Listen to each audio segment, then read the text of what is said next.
In the world of firefighting and public safety, reliability is key. That's why for over 2 decades, first responders nationwide have trusted the Firestore as their go-to source for essential equipment, apparel, and accessories. Visit thefirestore.com online or in-store today. The Firestore.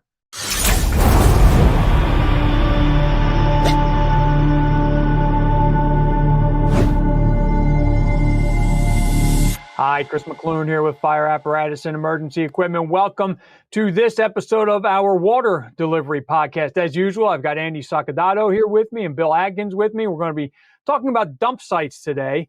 But before we get into that, for those who don't know, FDIC 2025, it's happening April 7th through the 12th. And these two gentlemen here will be speaking. So I just thought I'd give you guys a chance to just real quick talk about your classes. Andy, yours is a mouthful. It's almost like trying to say fire apparatus and emergency equipment. You know, I've been saying it long enough now where I don't get tongue tied anymore. But you are advanced drafting operations, getting greedy with your water in the rural environment. Talk real quick about that and what you'll be hitting on this year at FDIC. Yeah, absolutely. So I'm honored to be coming back to FDIC 2025. I'd like to thank everybody for allowing me that opportunity. But in the presentation this year, we're going to be talking about how to maximize your water when operating from a static source. So whether that be from dump tanks or any other kind of static body of water. In the presentation, I'm going to talk about how operators can achieve their prime using alternative drafting methods that don't require the use of a primer. We will discuss how we can employ tactics like twin and triple tube drafting configurations to really get the pumps rated capacity on the fire scene and even exceed the pumps rated capacity. And then we'll talk about some options for overcoming more challenging obstacles that you will face on any rural fire scene, and really make it to where the water that you have available to you, you can actually access in the rural setting. Bill, you're going to be doing rural water movement operations. A little simpler title there. Talk about what you're going to be hitting on at FDIC. Yeah, thanks, Chris. And I want to also thank the committee for accepting my class again this year, and thank the students of the past who's given great evals to our class to have them reconsider me in the first place. But yes, my class goes more over the operations, the setting up the fill sites, the dump sites, like we're talking about today in this podcast. And we also go over nurse tanker operations, vacuum tankers, alternate water sources, for when you don't have your normal dump tanks, or if there's not a pond right there next to you, what other things, how can we get that water to the scene? My class mainly goes over the operations and setting that operation up. Okay. And that's a lot about that has a lot to do with what we have talked about here in the past, the setting up of these different evolutions, and certainly what we're going to get into now, like you just said, and that's we're going to be talking about dump sites today. And as we were just talking about before we started, all of this for me is kind of new territory. I'm a guy who lives in suburban Philadelphia. There where we are at has a decent hydrant system. I've never had to draft. I've never had to get water into the truck using a primer, unless it was to demonstrate a skill to get my pump operation certification or something like that. So so really I'm coming at this kind of not blind, but not having gone through this on a regular basis or had to set this up, even to drill on it. My area of the county, we're pretty well hydranted. There as you start to go northwest, and as you get, there is a definite separation, I guess, almost between when you're going from municipal water to having to draft more. So this will be a learning experience for me as well today. But to get us started, Bill, I'd like to start with you, and Andy, join in. just give a background on dump sites and where they fit into the overall water supply operations that we've been talking about. Last time we talked about fill sites. Now we're talking about dump sites. Yeah, so dump sites are usually at the fire scene, whether, and there's multiple different locations you can put that dump site based on the area that you have and, what you're given on that fire scene.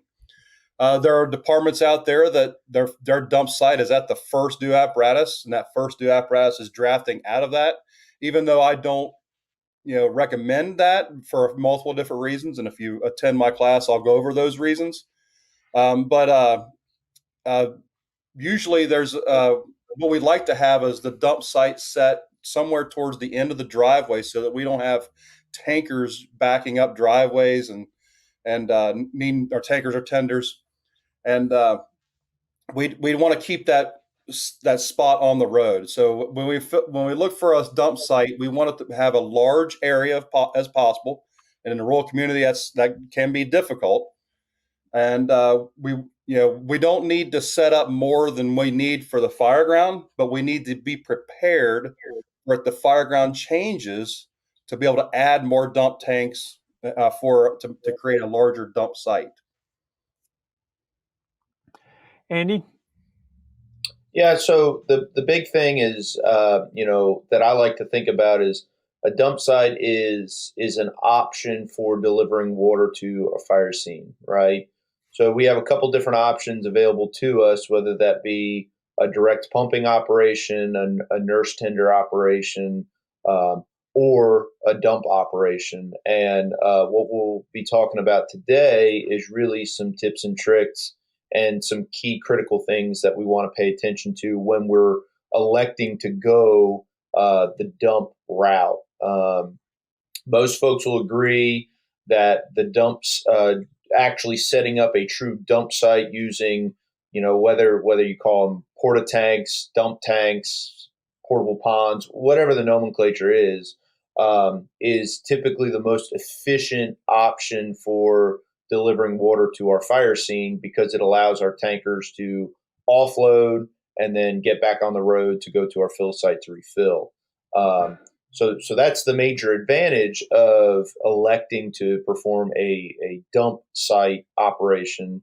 But there are typically two major disadvantages of the dump site configuration or truly setting up a dump operation.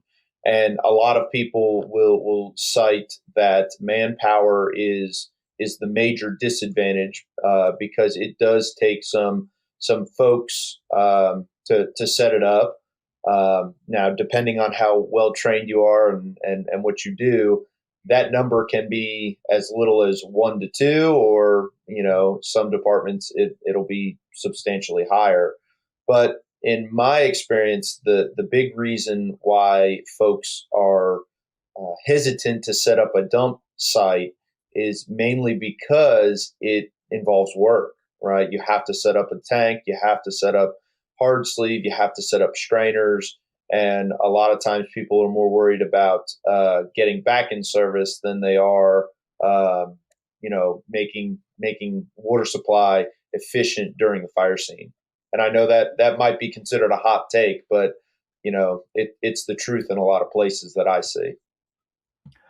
Well, since you brought it up, talk about efficiently setting those up. Now you mentioned it could be as few as 1 to 2. Bill often talks about how anything that we're doing with these types of things should be set. The rig should be equipped so that one person can do it. But is this something that you really optimally can do with one, or to set it up most efficiently? What all takes place with that, Andy? Yeah. So in order, dump sites, in order to be most efficient, me personally, I like to incorporate a tactic that we have talked about previously on this podcast, which is the rural hitch, and allowing the rural hitch to start our fire scene off with a direct pump or what some people call a nurse operation, and actually pumping water from a tanker tender up to our fire scene initially allows us to build in some time to set up our dump site. Typically, departments that have a really bad taste in their mouth about true dump tank operations are organizations that have gone or tried to go from no water supply set up at the fire scene to a dump tank set up at the fire scene. And typically, what ends up happening when you go from zero to dump tank is you run out of water in the meantime. So a lot of people get a bad taste in their mouth about that. So incorporating a tactic like the rural hitch and incorporating that clappered Siamese that allows that initial tanker to actually pump water to start the process while we build out a dump site that allows us to dump water is critically important, and it allows us to go from what I like to say simple to complex seamlessly. And I agree with Bill 100%. Right? It really, when you get good at it, the manpower required is very minimal. I typically tell people it is reasonable to expect two people to do it. The operator of the tanker that is pumping water to the fire scene through the rural hitch, and the operator of the dump site engine working together to have all of this get built together. But it is completely one solid pump operator can do it by themselves if they know what they're doing. Bill, what do they need to know? Yeah, well, what do they need to know to do it with one person? It starts within the bay, setting up your apparatus for that one person to be able to operate it. One big thing I would say that requires more than the one person, if you have a manual dump tank compartment where you have to fold that down, I would never recommend somebody doing that by themselves, even though it can be done. It's just asking for someone to get hurt. When you're setting up a dump site and you're getting ready to dump that water, we're getting ready to dump water into a dump tank. There's usually a second operator there, whether it be the operator of the first due apparatus, the nurse tanker, and whatever tanker comes to dump their water. So grab that operator to help you get that dump tank down if you have those manual compartments. Nowadays, that a lot of the manufacturers are building the electronic dump tank compartment where one person flips a toggle switch and a dump tank comes down close to the ground and you can flip it out by yourself. But like Andy mentioned, one person, once we get that dump tank down to the ground, one person most of the time can put all that together. Like anything else, though, if you have more people, more hands make lighter work. So I always try to grab that operator, that dumping, so they can be dumping the water in that first dump tank. If we need additional dump tanks while that water is dumping, the operator can assist you with setting up the second dump tank and getting the tubes ready to transfer water from one to the other, and so on and so forth. Realistically, are we mostly talking about 1 to 2? Because when I think of a tanker, unless it's a pumper tanker that's been built on a custom chassis, 2 is probably all you're going to get max on that particular rig, right?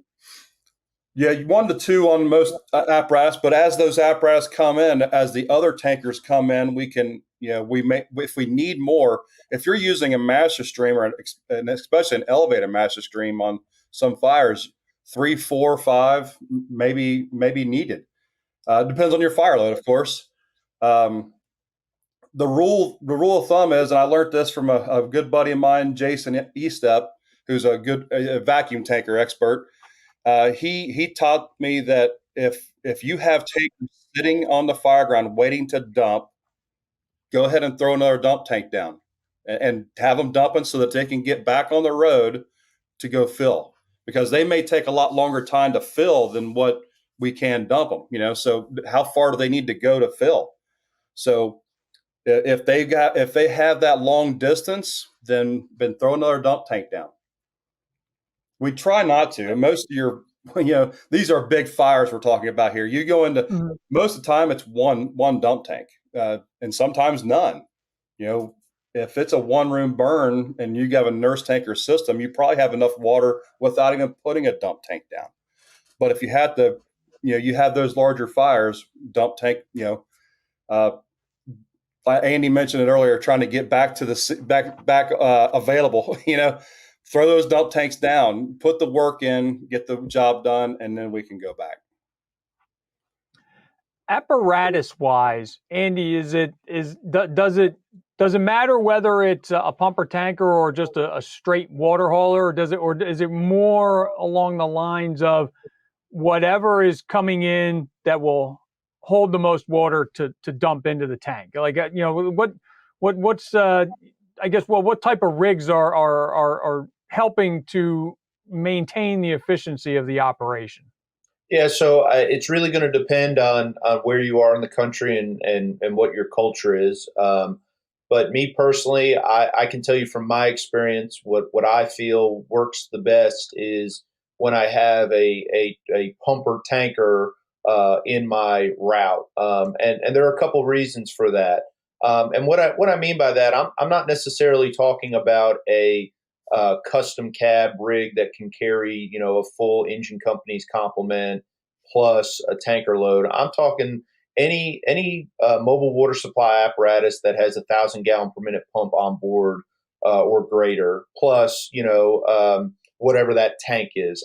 I personally have found in my experience and the county that I came from in Virginia, our standard was every tanker in the county had 2,500 gallons of water on board. So that's kind of where my experience comes from. Everything's coming with the same size, but I know you go to more mountainous areas and you'll see that your tank size will diminish, right? We might only have 2,000 or 1,800 gallons, and they're doing that for maneuverability to be able to be on a single axle. But the advantage of having that pumper tanker concept is I can use it for a nurse, or I can use it in a dump operation. It gives me the flexibility to do a couple different options depending on what the fire scene requires and whatever challenges may pop up. I've done now. Fortunately, this hasn't happened to me in drill or on a fire scene, but in a training scenario instance, we had set up a rural hitch. We had transitioned to operating out of a dump tank, and the dump tank was in not great condition. And after about 2 or 3 loads that were dumped into the tank, the rope holding the tank up disintegrated and the tank exploded and dumped all our water. So being able to have a rig, a tanker that was a true pumper tanker, pull up, be able to pump into the rural hitch, the fire scene had to lower their flow, but they didn't run out of water. So having rigs there that could either dump or pump was instrumental and allowed us that flexibility. The one thing I like to tell folks, and this is for a lot of different reasons, the hardest, arguably one of the biggest things that you can do in your rural environment, your rural community, a county or a region, is have a standardized tanker spec. And what I mean by that is, if nothing else, have all your tankers have the same tank capacity, because that helps you in a lot of different ways. Number one, at your dump site, you know that you have a consistent, every time a truck shows up, that's a consistent volume of water that's showing up. And then at your fill sites, that you have a consistent fill rate, and the timing will be pretty consistent throughout the entire operation. What I see a lot of times is, this department will have an 1,800 gallon tanker, but the department next door is showing up with a 4,000 gallon tanker, and somebody has something in between, and that will jack up not only your dump times but your fill times. And if that big boy tanker is showing up with 4,000 gallons, but you only have a 2,500 gallon tank on the ground, well, now he's sitting there waiting to offload, and that shoots efficiency right in the foot, right? So having standard size rigs is critical.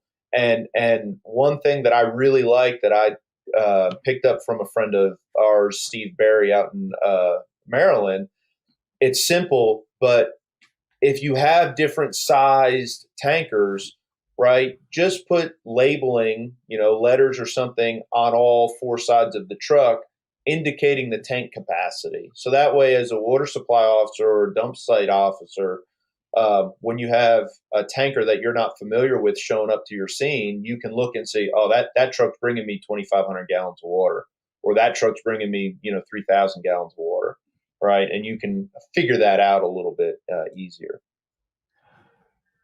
Bill, a preference for you, a straight water hauler or something with a pump on it? Yeah, my preference is 100% the pump or tanker. However, when we're talking rural communities, they don't have the finances to buy that pump or tanker every time, and we know that just water haulers are a lot cheaper than buying one with a pump. So you have to make do with what you have and what you can afford. There are instances out there where I've heard a tanker that only didn't have a pump to it, where they've hooked up hard suction to that tanker and drafted right out of that tanker instead of using a dump tank. That's an option, something that you'd want to train on. You wouldn't want to do that on the day of the fire, but train on something like that to see what you can get out of it.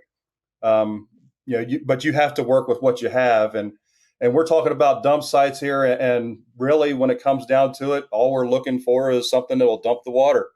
And when you do get that tanker, get the biggest discharges you can get from it, so that they can dump that water.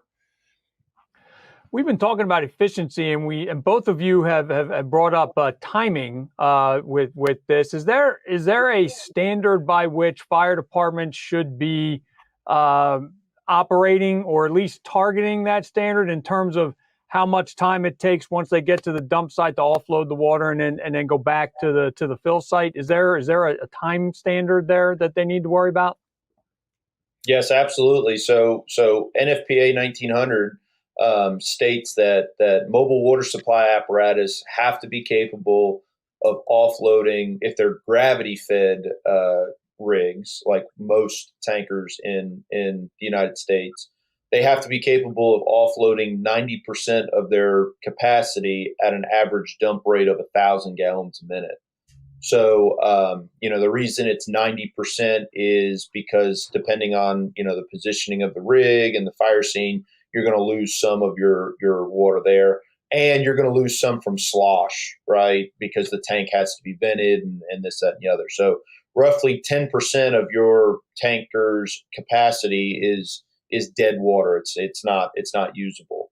Now I'll let Bill talk about it, but we've talked about vacuum tankers in the past. Vacuum tankers are unique in that they can allow for 100% of their capacity to be offloaded because of their uniqueness and how they operate. But for traditional gravity dump tankers, that's what we're looking for. And if you think about that, this is why, me personally, one of the things I hate to see on a rural fire scene is the daisy chain effect, right? Where I have multiple tankers that, this tanker is pumping to the attack engine, and then there's another tanker connected to him, and then there's one down the street connected to him, and they're all just daisy chained together. So now, from an efficiency standpoint, I got a lot of trucks that aren't moving. Mobile water supply apparatus are most efficient when they're mobile, right? When they're moving down the road. So when they're sitting there pumping 150 gallons a minute, to each other, I'm killing that efficiency. Whereas if I set some dump tanks up and that truck pulls up and offloads at roughly 1,000 gallons a minute, my 2,500 gallon tanker, for rough numbers, just as an example, should be at my dump site for 2 minutes and 15 seconds, and then it's back on the road going to get water. And from an efficiency standpoint, I gain so much more by actually dumping. Bill, you want to hit on the vacuum tank aspect of that, or the vacuum tanker aspect of that? Sure. Vacuum tankers are, they're sealed tanks, so we don't lose that water on the way to the scene. Normally, you can always follow the tanker to the scene. If you don't know where the address is, just follow the tanker. You follow the water spots on the road. Vacuum tankers don't do that. That's a sealed tank, and when they dump at 5 to 10 psi above atmospheric pressure. So when you're normally dumping from a gravity-fed tanker, it'll dump 1,500 gallons a minute initially, but once it gets below half, that number drops off. And when you get below a quarter, I mean, you're really slowing it way down. So with a vacuum tanker, because it's got that extra force down on the water, it forces it out where that tube is completely full of water coming out until it's completely empty. And once it's empty, it will consistently dump over 1,000 gallons a minute, from 100% down to 0%. Wanted to touch on Andy's, he talked about the daisy chain. I have a lot of firefighters in this area, in the Cincinnati area, that are fans of the daisy chain. And I keep telling them, one of these days, the conditions are going to change on that fire ground, and all your tankers are going to be empty. And now you got to rush to go back to go get those filled up. And that fire is going to have so much time to grow. So just because the fire doesn't look, that great at this point in time, doesn't mean it's not going to change. And when we go from that offensive back to defensive, you're going to get caught with your pants down, but with all your tankers being empty and you have nobody in reserve. I'm not a fan of the daisy chain either, Andy.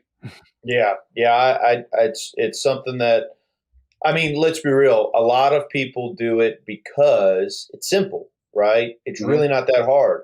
If I can pull some hose to the next rig, 2.5 or 3 inch, and put a pump in gear, right? It's pretty easy. And I'm all for simplicity on the fire scene. I don't want to necessarily make things difficult just for the sake of making them difficult. But at the same time, you are sacrificing your efficiency, like Bill said, for convenience. And at a certain point, it will bite you right in the butt. And when you need the higher fire flows, right, and everybody is empty, well, now it's going to take a tremendous amount of time to get everybody disconnected, get them to a fill site that probably hasn't been established, get that fill site up and running, get these rigs refilled, and then back on the road to your fire scene. I mean, you're looking at a tremendous amount of time. And that's where, the fire crews on scene are going to be literally sitting there with limp hoses looking like clowns, right? Whereas we can alleviate a lot of that by incorporating some simple tactics, nurse tankers or rural hitch operations, but also getting the mindset of deploying a tank and being ready to transition to that dump operation that's going to allow us for a more consistent flow rate at the fire scene. Yeah, something I added to our policies here is, if you're going to daisy chain, we daisy chain with one extra tanker, but you have to have 2 tankers in reserve. That way, if that conditions change, the other 2 tankers there to fill that initial nurse, because we use the nurse tanker system. That gives that initial tanker to be filled back up, and another tank to be filled up by a dump tank, so that those other tankers can go back that became empty, can go fill up. Yeah, it really sounds like this. I'm sorry. Go ahead, Andy. No, go ahead, Chris.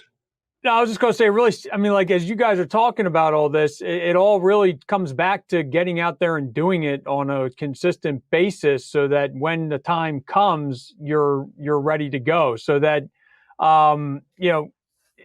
it almost might make sense. I mean, it would be hard to do this, but to demonstrate the scenarios that you guys described in that daisy chain operation, to say, this is what's going to happen. This is what's going to happen if you to actually go through it, to demonstrate what can happen, to more, I guess, effectively illustrate, the reasoning for setting it up the other way. But it all comes back to training, really, and actually getting out there and running through the scenarios to keep those vehicles moving, through it, even if it's just, simulating the dump and simulating the fill, just to get, to get it all and to get it to a point where you're in that constant motion. But then there's also the challenge of, when you get into the real rural environment, you're probably pulling a tanker from here, a tanker from here, a tanker from here. So you really have to, it's also a matter of getting everybody to almost play by the same rules. Mm-hmm. Absolutely. And that's one of the things where, a lot of places you see a 3,000 gallon tanker show up and you think, oh man, that's 3,000 gallons. That's a lot of water. Well, something that's worth figuring out and understanding is that 3,000 gallons is only good for a continuous flow rate at the fire scene of something, right? And there are calculations you can do based on round trip from the fire scene to the fill site and speed of the apparatus and a bunch of stuff. ISO has all those equations, stuff like that. But there are a lot of variables that go into it.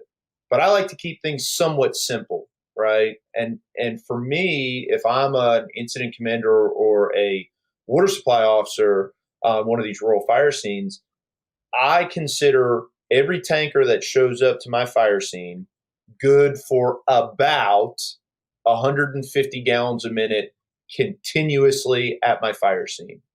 So if my fire flow requires 300 GPM continuously, I know I need at least 2 tankers in my route. Okay, I got that. If my fire flow goes up to 1,000 gallons a minute, well, now I know, well, man, I need a lot more tankers to maintain that fire flow. And again, there's a lot of variables that go into it. Sometimes 150 gallon a minute continuously is a little too low, depending on your travel distance and your fill rates and all that stuff. But it might be a little hot depending on how far away you're going to get filled. So it's just a ballpark number, right? I think of 1 tanker good for 1 handline continuous flow on the fire ground, right?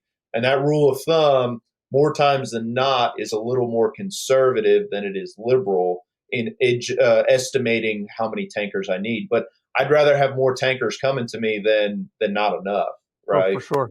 You can always turn them back. That's right. We did. Every time on our run cars, we have 4 tankers on every run, no matter how small or big it may be. We can always add more if we need them, but like you said, we can always turn them back if we don't need them. For me, looking at that tells me that Bill, you can expect reliably at least a 600 gallon per minute flow rate at your fire scene, but probably closer to 750, maybe even 800, right? Yeah.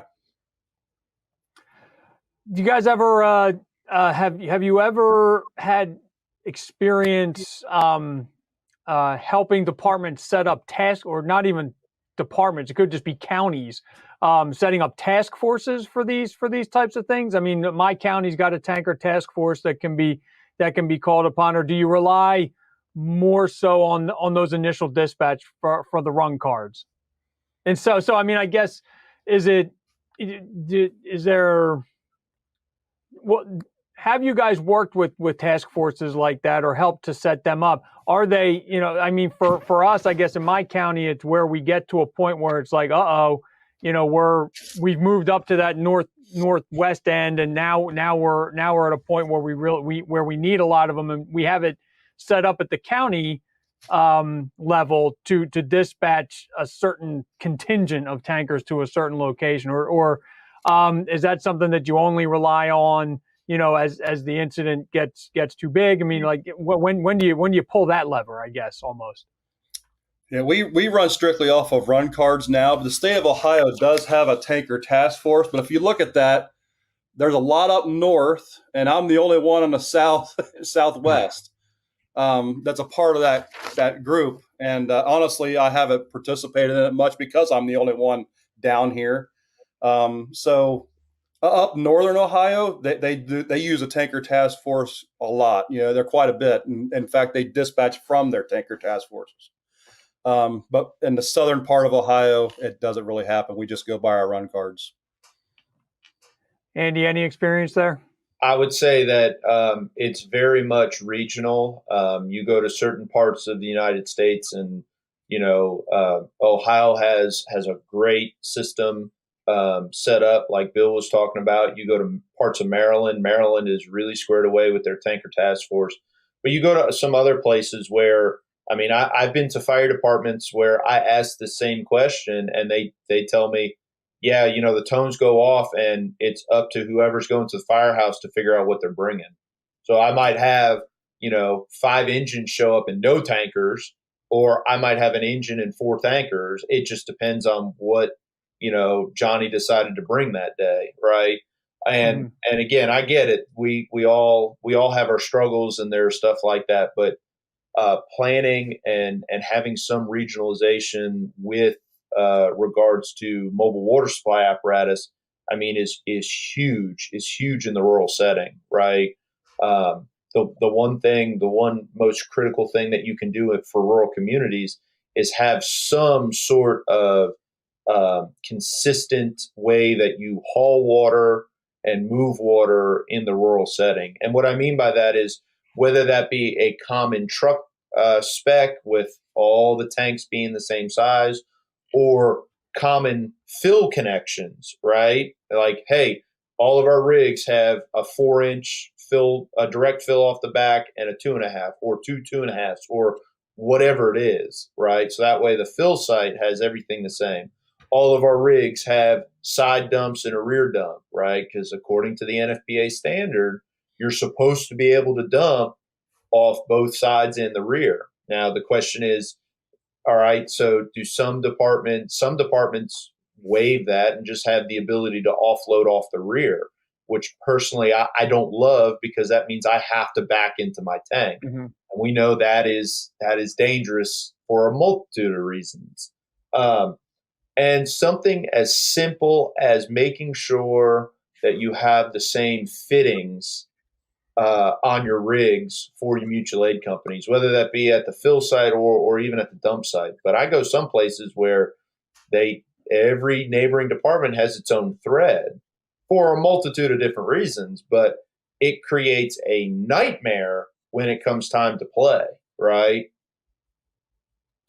What's interesting, and I keep getting off on tangents here, I want to talk about safety at dump sites in a minute here, but as you were just talking, I want to make sure that we mention as well, this doesn't necessarily have to, especially when we talk about task forces, doesn't have to be only in the rural setting. It can be where the rural setting and the suburban setting meet. And the example that I have is a few years ago. I don't remember just exactly how long ago it was, but there was a fire where it was big enough that the municipal water supply was depleted, and they had to call the tanker task force in order to supplant, not really supplant, because we weren't adding to the municipal. We were, I'm sure they made all the changes so we weren't mixing water, but they had to take over the supply for that. So this, it really can meet, the rural environment really can meet the suburban or even urban environment. Sometimes we just had one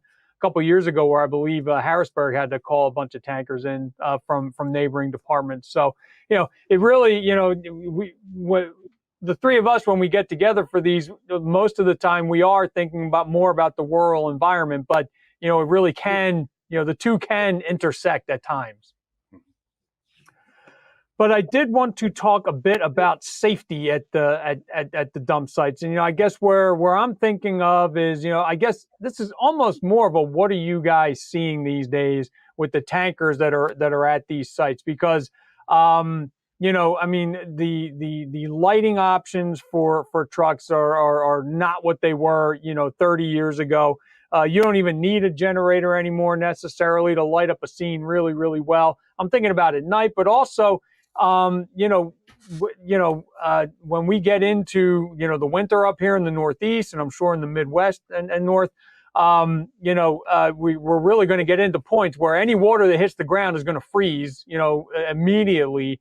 So I'm thinking about safety not only in terms of what you were talking about earlier, Bill, with the dump valve, but also just, overall the dump site area being safe. And that does come with lighting. It does come with it could be something as simple as carrying rock salt. But, just what are you guys seeing? Bill, I'll start with you. What are you guys seeing out there right now that, in terms of keeping the dump site safe? And then we'll get into some equipment in a little bit too.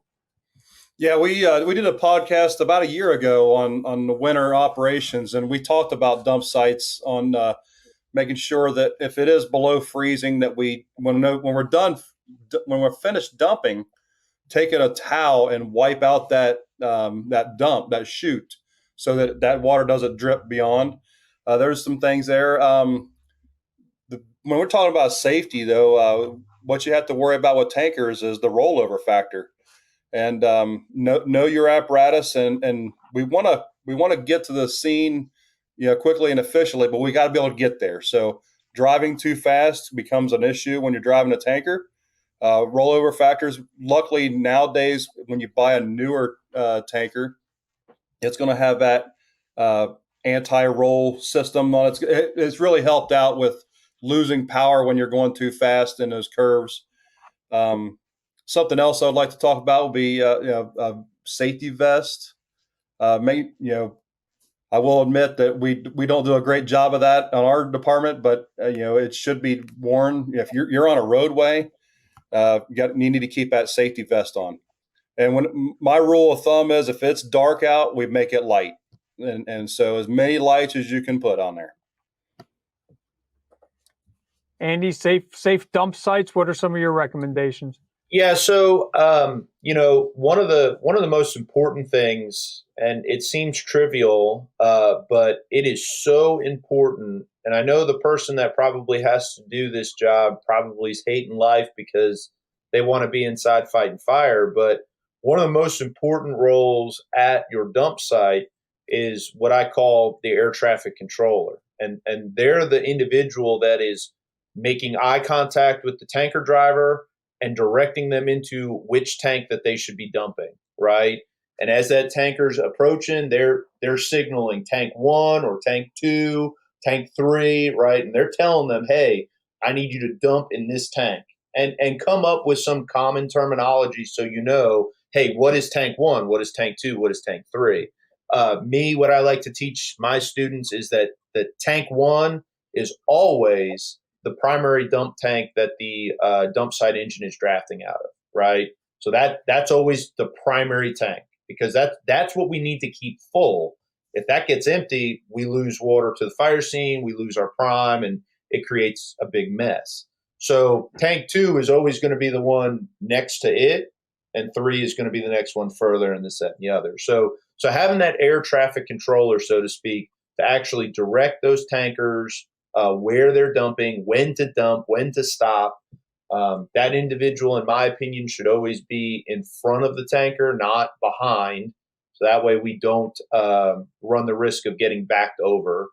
But something else from a safety aspect that I really like to make sure that I do is I see a lot of places, and there's a time and a place depending on the jet siphons that we have and the equipment that we have available. But generally speaking, when I am setting up my dump sites, I don't like to put my dump tanks flush right on top of each other, because what that does is it creates an edge that the tankers have to operate near, where it could be 40 or 50 feet where there's no areas of safe haven. So what I like to do is I like to keep a 6 to 10 foot gap between my tanks. So that way, if I do have personnel that are working my dump site, I can tell them, you never step in the lane where the tankers are coming to offload. You always stay in one of these safe areas between the two tanks. You won't get run over or crushed that way if you're in between there. So those are two really big things that I think of when I'm thinking safety at the dump site. And then I kind of hit on it before. The other really big thing is I avoid dumping off the rear at all costs if I can. If I don't have to dump off the rear, I won't, because now I'm backing a rig up. I've had more people back into tanks than I care to admit, and a lot of these trucks, that where it happens, it's the truck has a backup camera, and the mindset, and the student has even told me, well, I was watching in the backup camera, and one time they got it in their mind and thought that the edge of the bottom of the screen correlated to the edge of the bumper on the rig.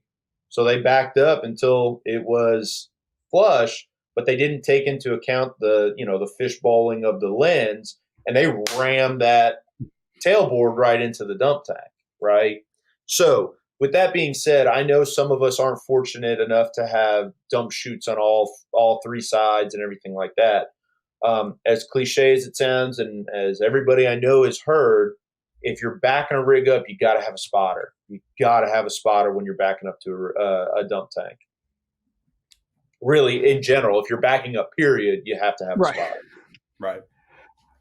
I wanted to talk a bit about equipment. I think we've sort of touched on it at different times. Andy, you mentioned fittings a little while ago, but when besides the tank, that you're going to deploy at a dump site, what is some of the other equipment that is essential to have on your tanker or tender when you are charged with setting up a dump site? Bill? Of course, hard suction or hard sleeve and low profile strainers. Most tankers that you see out here will have one low profile strainer. I recommend multiple low profile strainers so that we can get when you're using multiple dump tanks, you can offload that water from one tank to another. Or transfer, I should say. They do have Andy. I'll have Andy talk about a little bit more of those transfer tubes. He shared one the other day, or it was on his website. There's transfer tubes out there. Fittings. I've said it before in different podcasts. You should know what fittings you need for all of your mutual aid companies, and not just the companies that are coming in from your neighboring departments. Go beyond them. Because when you have those large fires and your mutual aid company shows up with these other tankers or even fire apparatus altogether, engines, we need to have the fittings that's going to be able to connect from one to the other if needed. Andy? The biggest thing, right, Bill hit on it, is hard sleeve. Hard sleeve is the hottest commodity on our rural fire scene, and it's the one thing we usually never have enough of. So, y'all have probably heard me if you've listened to the podcast before. I stress for rural companies, you got to be carrying more than 20 foot of sleeve, right? Personally, I want between 40 and 50 foot of sleeve on my rural engine, right? And a lot of people are like, what the hell are you going to use that much sleeve for? Well, a pretty basic dump site operation can eat up 50 foot of sleeve very, very quickly. So with that being said, Bill had mentioned multiple low-level strainers for transferring water between tanks when I have multiple tanks on the ground. And if you're hesitant to carry multiple strainers because of space and stuff like that, an alternative is to carry jet siphon devices, which are great for transferring water between tanks. They take up much less space. The problem is that they are a one-trick pony, right? That jet siphon can only be used to jet siphon, whereas I'm with Bill. I want to carry multiple low-level strainers if I can, because if I need to do a tactic like a twin tube draft or a triple tube draft, well, at least I have low-level strainers now that I can use to draft out of the primary tank. But if you're short on space and you need something to transfer water, those jet siphon devices are great. Now there are a bunch of different types on the market currently. There are tiny ones that literally screw into hard sleeve and then power through. But the problem with those is they require hard sleeve. So now we're kind of back into this. Well, where am I getting all this hard sleeve if I'm kind of strapped? So an option is some folks will use equipment such as a Holley transfer tube. Basically, it's a big round pipe that you set in your tank, and it just lobs water into the next tank. And they work great. They move some pretty big volumes of water. The only problem with them is, one, it does take up space on your rig. You got to find a space. You got to find some space to carry it. And some people will make the argument, well, if I found a space for that Holley tube, why don't I just put a piece of hard sleeve where it was? There's a new tool that actually Chris, I wanted to talk to you about maybe writing an article about it. It's a new transfer device that was brought to me. It's very popular in New Mexico, but it's called a Shoemaker jet siphon device. And essentially all it is a horseshoe like this, and it is sat between the two tanks, and it has a jet siphon on one end, and it just transfers it right over. I've played with it a little bit, and it moves a lot of water. It allows me to keep my tanks close if I need to. The disadvantage is there's no room for the gap that we talked about, but it does move a lot of water. And if I'm strapped for hard sleeve, right, and I need to use my hard sleeve for something else, that is an option. But with equipment and everything like that, what is really important to understand is that every jet siphon that you use at a dump site, it requires motive. It requires gallons per minute to be able to power that jet siphon and move it to the tank. And I've been in scenarios in training, and I've talked with folks after fire incidents where they're talking about, well, yeah, I had our drafting engine, our dump site engine drafting out of the tank trying to flow a ladder pipe, and we had 3 jet siphons from 3 different tanks trying to move water over, and we kept running out of water. Well, the problem was you need to operate your jet siphons at a high pump discharge pressure, generally speaking 150 psi, to move water fast enough through that orifice to create the venturi, right? But if you're flowing big water to your fire scene, right, usually you need to be at a low pump pressure there to give it to the fire scene. So if you don't pump the jet siphons at the right pressure, the transfer doesn't occur, and you run your primary tank down and you run out of water. So what I'm getting at here is if you have a high fire flow at your fire scene, 1,000 gallons a minute or up, and you have multiple tanks that need to allow you to transfer water to the primary tank, you really need to consider having what we call a dedicated transfer engine incorporated into the operation. A separate engine that is drafting out of the primary tank, and their job is to do nothing but pump the jet siphons.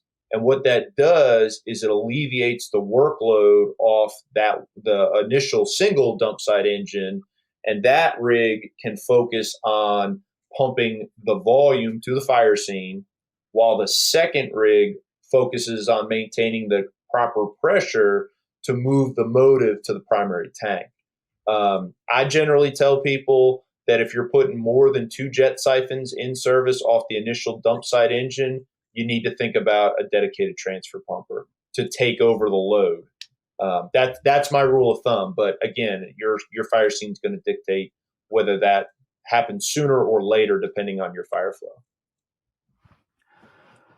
Well, I think we hit on a lot of things today. It's a lot of information. I'm guessing people are probably going to have to go back and listen, go rewind a little bit and listen to some of it again. But Bill, I'll start with you. If there was one takeaway you'd like people to have today, what would it be from our Dump Site podcast?